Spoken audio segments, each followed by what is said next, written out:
들어가 있는 이 CVT 미션은 웬만한 상황에서는 내 차가 CVT 미션인지를 몰라요. 그리고 달릴 때 일본 차들이나 우리나라 차들이 썼던 CVT들처럼 답답하게 움직이는 게 없고요. 얘네들은 뭐 하이드라매틱 어쩌고 저쩌고 9단이라고 하는데 근데 이 CVT 미션 같지 않은데 굉장히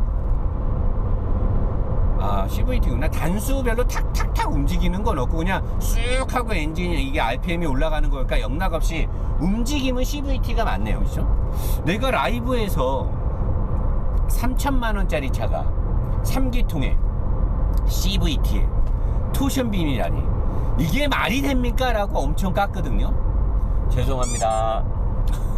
막상 사정없이 달려보니까 괜찮네요. 괜찮아요.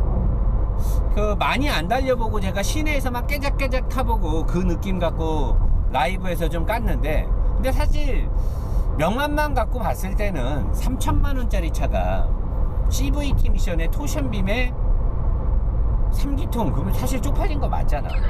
사실 이 3천만원 전후에 팔리는 차가 이 세 개면은 유명한 영화짤 있잖아요.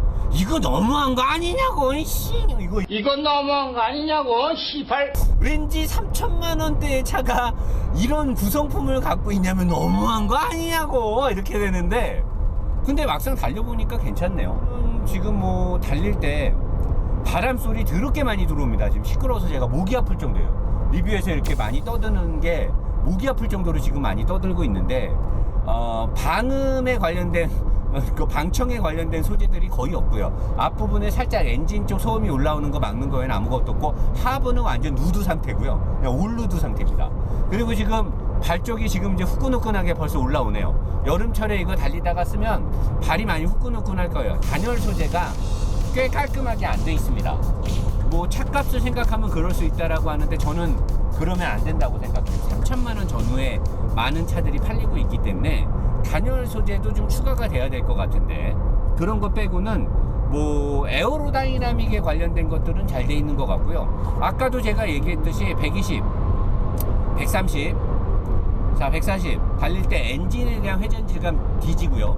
미션이 CVT다 보니까 끝까지 걸렸을 때 미션의 어떤 효율성 좋은 것 같고 미션에 돌아가는 그 소음도 별로 없고요. 현재 160인데 에어로다이나믹이나 뭐 에어로다이나믹이 잘 돼 있어서 굉장히 160이 넘는 속도로 와 이 작은 차가 피칭이 없어요. 보통 이런 외관 스타일의 SUV들은 속도가 빨라지면 특히나 이런 작은 차들은 앞을 타고 간 공기가 바닥을 위를 넘어간 공기가 바닥을 지나간 공기하고 트렁크 뒤에서 만날 때 베르누이 정리에 의해서 위쪽으로 가는 바람이 빠르게 가기 때문에 밑에 쪽 바람이 나와서 올라가면서 와류가 돼갖고 차가 피칭을 이렇게 피칭을 이렇게 앞뒤로 흔들리게 거기에다 요인까지 가게 되면 이제 운전자가 멀미를 느끼게 되는데 얘는 현재 그런 게 없어요. 확실히 미국의 광활한 대륙을 120 정도 110에서 항속을 걸고 쭉 갔을 때 운전자한테 최고의 안락감을 주기 위한 세팅을 했는지 모르겠지만 작은 차 치고는 굉장히 고속주행 능력이 탄탄합니다. 근데 하체가 탄탄한 건 아닙니다. 제가 누누이 말했지만 토션빔에 앞바퀴의 서브프레임과 인사이드 패널 메인 골격과의 고저차가 되게 높고 무게중심이 좀 높은 것 같은 느낌이 있어서 그냥 쭉 갔을 땐 좋은데 제가 그 에비에이터를 리뷰할 때도 그랬잖아요. 미국 차들은 대부분이 그냥 쭉 가면 다 좋아요. 그 어떤 유럽차나 아시아, 일본이나 우리나라가 만드는 차들이 따라가기 어려울 정도로 고속에서 쭉 달릴 때의 항속 느낌은 너무나 좋아요. 근데 이제 거기서 운동 성능을 요구하거나 브레이킹 후에 뭐 이렇게 좀 제가속이라든가 트리플 악셀 같은 게 들어갔을 때는 그냥 허둥지둥 되는 거죠. 확실히 그냥 작은 차를 나는 큰 차가 타기 싫은데 작은 차를 갖고 있으면서 시내에서 빠릿빠릿 다니면서 조용했으면 좋겠고 연비도 좀 괜찮으면 좋겠으면서 그러면서 고속도로를 자주 탄다 그러면 트레일 이 블레이저는 상당히 괜찮은 선택이 될 것 같고요. 근데 내가 타는 동안 연비는 그렇게 잘 나오진 않네요. 지금 제가 아주 지랄맞게 운전은 안 했는데 제조사에 나와 있는 거랑 다르게 저는 연비를 9리터를 못 넘기고 있어요. 제가 2급의 차를 타면 아무리 쏘고 다녀도 한 9.2에서 9.4 정도가 늘 나왔거든요. 근데 달리는 상황에서도 배기량이 작거나 공차 중량이 1400km가 안 넘는 차들은 대부분 뭐 8.5 이상은 쉽게 나왔는데, 얘는 계속해서 8.12밖에 안 나왔다가 지금 고속도로에서 쭉 달리니까 이제야 와서 8.5가 나왔어요. 요거는 상당히 좀 아쉬운 부분이네요. 얘가 터보가 부스팅이 될 때 기름을 좀 쏟아붓는 이 세팅을 갖고 있는 것 같습니다. 그리고 냉각 펌프가 굉장히 크다 그랬잖아요. 그 하나의 큰 냉각 펌프를 가지고 잘 제가 세팅을 해놨다 그랬잖아요. 그런 것들 때문에 그런지 몰라도 여기 잡아 돌리고 싶은데 노면이 젖어갖고 지금 잡아 돌릴 수가 없네요. 그래서 그런지 몰라도 엔진의 온도가 막 쏘고 뭐하고 하더라도 그렇게 크게 온도가 올라가진 않습니다. 근데 확실히 뒷바퀴의 토션빔이 고속으로 코너를 돌 때는 확실히 뒷바퀴의 토션빔이 한계치가 드러나네요. 짧게 이렇게 사거리 같은 데를 제가 짧게 감아 돌릴 때는 큰 문제가 없었는데 크게 완만한 속도로 고속으로 돌 때는 좀 문제가 되고 있네요. 자, 그래서 고속 코너에서 쫙 갈 때는 확실히 토션빔에 불리함이 있는지를 체크했고요.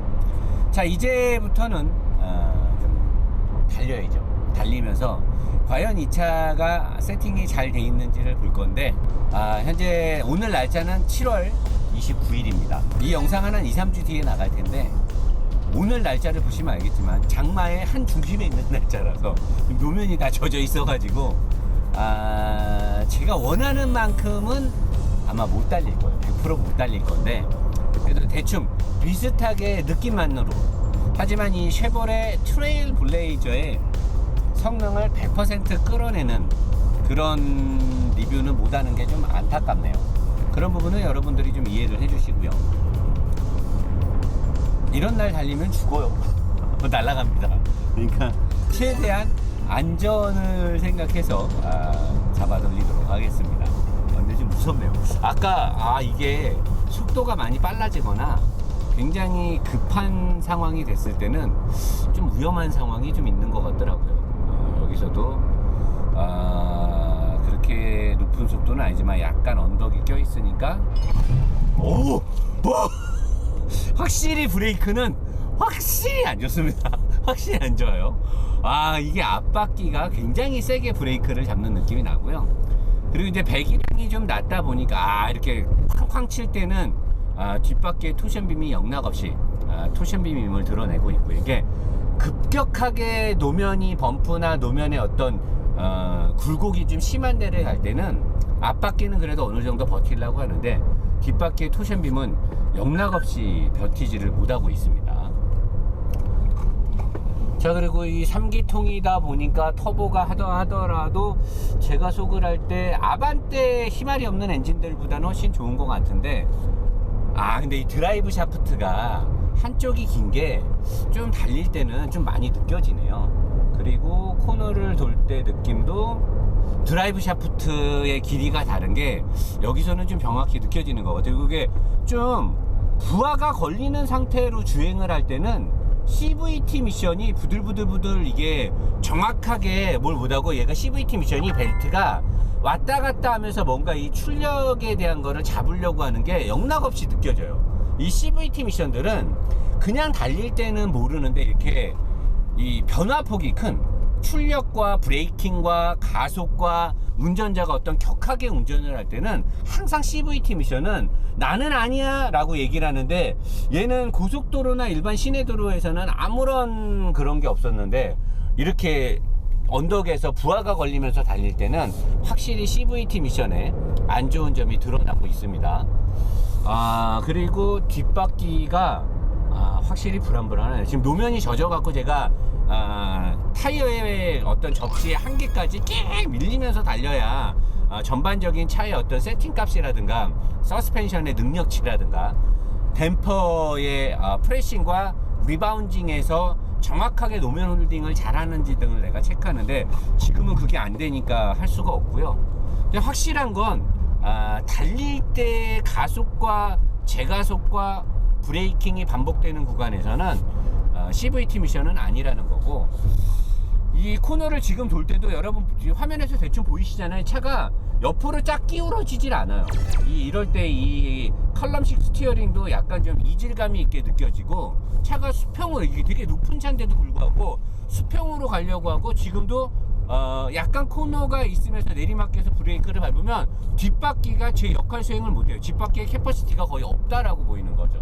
물론 이 차는 그렇게 타는 차가 절대 아니기 때문에 이렇게 타는 사람들은 없겠지만, 그래도 혹시나 모르죠. 젊은 친구들이 이 차가 좀 잘 가는 것 같아서 이 차를 가지고 뭐 한다라고 하면, 느껴지기에는, 느낌적인 느낌에서는 이 차가 스포티하게 느껴지겠지만, 절대 이 차는 스포티한 차는 아니고, 스티어링이 지금도 느껴지는 게 강하게 노면의 모든 것들을 다 제어하지는 못해요. 스티어링의 시스템 자체가. 그러니까 이 차는 제가 이런 구간에 와서 달리기 전까지의 모든 영역에서는 차가 좋을지 몰라도 막 달리는 거는 안 했으면 좋겠다라는 거고요. 자, 마지막으로 한번 언덕길에서 다시 CVT 미션이 잘 가나를 테스트 해보는데, 역시나 달렸을 때 났을 때도 막 미션이 승질을 부리고요. CVT 미션의 한계점은 여지없이 드러나고 있습니다. 이게 코너 같은 데 돌 때 앞바퀴 쪽의 조종성에 굉장히 과도한 세팅을 해놓은 것 같아요. 굉장히 예리하고 날카롭게 들어가는 느낌이 나기도 하는데, 이거는 사실 약간 눈속임이라고 볼 수 있는 거예요.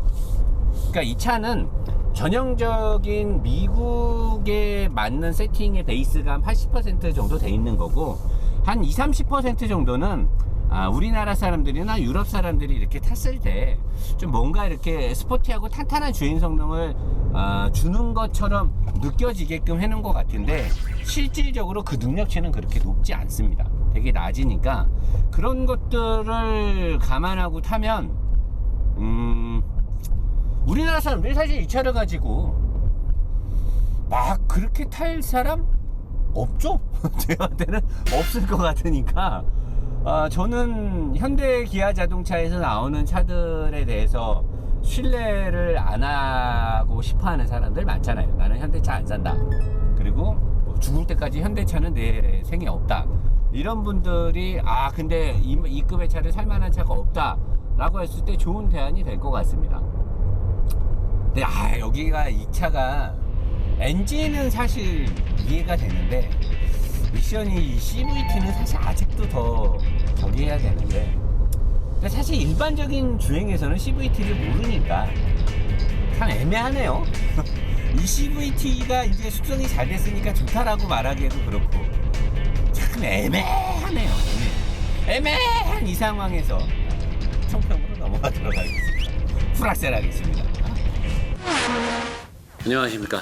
트레일 블레이저의 총평 시간입니다. 영상 재밌게 보셨나요? 총평에서 뭐 딱히 자세히 알려드릴 게 별로 없을 것 같아요. 영상 안에서 제가 이미 얘기를 많이 했고, 제가 봤을 때 트레일 블레이저가 국내 시장에서 과연 코나나 또는 뭐 셀토스 이런 경쟁차들에 비해서 월등히 좋은 게 있냐? 장거리 고속도로에서 장거리를 가는 거, 그거 말고는 딱히 없지 않을까 싶어요.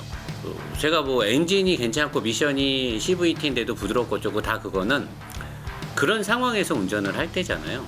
어차피 3기통 아니면 선택이 없다라고 하면 그렇게 가는 게 맞지만, 이미 4기통 엔진에 비슷한 배기량들 또는 1600cc, 1300하고 1600하고 연간 자동차세가 그렇게 많이 차이 나진 않거든요. 그런 걸 봤을 때 굳이 트레일 블레이저를 꼭 선택해야 되는 이유를 꼭 집어서 얘기하라고 한다면, 현대기아차를 싫어한다면 아주 좋은 대안이 되죠. 현대기아차가 싫은 사람들한테는. 하지만 그런 브랜드에 대한 선입견이 없는 상태에서 차를 고른다라고 하면, 글쎄요, 저는 이 차가 과연 잘 팔릴 만한 메릿이 뭐가 있는지는 잘 모르겠습니다. 3기통 엔진도 잘 세팅해 놨기 때문에 3기통 엔진에 대한 뭐 불평불만을 느낄 수 없다지만, 이미 동급의 차들은 4기통을 쓰고 있고, 동급의 차들이 오토미션이 됐던 뭐 건식이 됐던 습식이 됐던 일단 트윈 클러치를 갖고 있는 차들이 있고, 또는 일반 오토미션이 있고, 적재 공간이라든가 뭐 이런 데서 크게 이 차가 아주 큰 장점이 있지는 않잖아요. 조금 뭐 뒷좌석이 넓은 건 있지만 의자가 편하진 않고요. 디자인적인 요소에서는 셀토스가 제가 봤을 때는 제일 저는 좋아 보이더라고요. 그 다음에 코나, 뭐 티볼리도 이쁘고 이 차가 디자인적으로도 아주 멋있는 차는 아니니까. 그래서 저는 제가 우려했던 CVT 미션과 3기통 엔진에 대한 단점은 딱히 단점으로 찝을 수 없지만 단점으로 그렇다고 그게 장점이 되진 않다라는 거죠. 그래서 이 차가 뭐 엄청나게 후드로 깔 줄 알고 저도 했지만 그렇지는 않았다라는 거에 선방을 친 거고, 선택은 여러분들이 하셔야죠. 노사장은 어떻게 할 거냐라고 물으신다면 저는 사실 2급의 차를 안 보죠. 돈을 좀 더 보태서 투싼이 됐던 산타페가 됐던 소렌토가 됐던, 저는 SUV는 어느 정도의 크기가 있어야 SUV로서의 활용성이 있는 거지. 요즘 뭐 도시명 뭐 이런 말을 여러 가지 그 변종 모델들이 나오는데 저는 근간이 확실한 차를 좋아합니다. SUV면은 커야죠. 아니면은 이렇게 작은 SUV를 사고 싶다라고 하면 세단 사면 되죠. 소나타도 있고 SM6도 있고 많은데 뭐하러 이걸 사요? 그런 거고, 2급에서 고른다라고 하면 그건 뭐 케이스 바이 케이스니까 여러분들이 판단하셨으면 좋겠고, 저는 이런 차를 산다라고 하면 산타페나 소렌토나 펠리나 콜로라도를 살 것 같습니다. 여러분들의 선택에 많은 도움이 됐으면 좋겠고요. PPL 업체 사장님들 많이 연락 주십시오. 우리 로보스 인더스트리는 쓸데없는 돈으로 회사가 운영되는 게 아니고 한 땀 한 땀 우리가 물건 팔아가지고 회사가 운영되기 때문에 영상에는 일체 타협이 없거든요. PPL과 쇼핑몰 운영으로 저희가 운영되니까 주변에 많은 PPL 업체 사장님들 많이 소개 좀 부탁드리고, 저희 생각보다 그렇게 비싸지 않습니다. 그리고 좋아요하고 구독 많이 홍보해 주셨으면 좋겠습니다. 프락셀 하겠습니다. 감사합니다.